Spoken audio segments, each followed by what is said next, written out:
Basically welcome to my channel. So special supplementary exam নিয়ে কথা বলতে এলাম। যদি কারো তোমাদের যদি 4 বছরের কোর্স হয়ে থাকে, 7th আর 8th সেমে যদি তোমাদের কোনো ব্যাকলগ থাকে, সো সেটা তোমরা ক্লিয়ার করতে পারবে স্পেশাল সাপ্লিমেন্টারি এক্সামটা দিয়ে।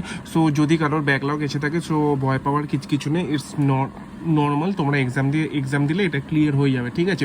আর যদি 3 বছরের কোর্স, 5th আর 6th সেমিস্টার দিতে পারবে। কিন্তু তুমি লাস্ট ইয়ার এসে 7th আর 8th সেমিস্টারে যদি কোনো ব্যাকলগ থাকে, সেটাই ক্লিয়ার করতে পারবে।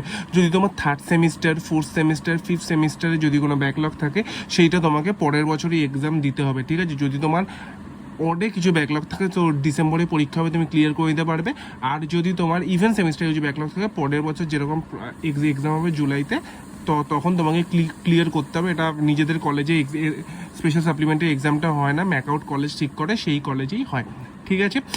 সো সবাই বি কেয়ারফুল। আর অগস্টের হয়তো ফার্স্ট উইকের দিকে ফর্ম বেরাবে, আগেরবার যেরকম বেরিয়েছিল আমি তোমাদের আপডেট করে দেবো। Thank you so much.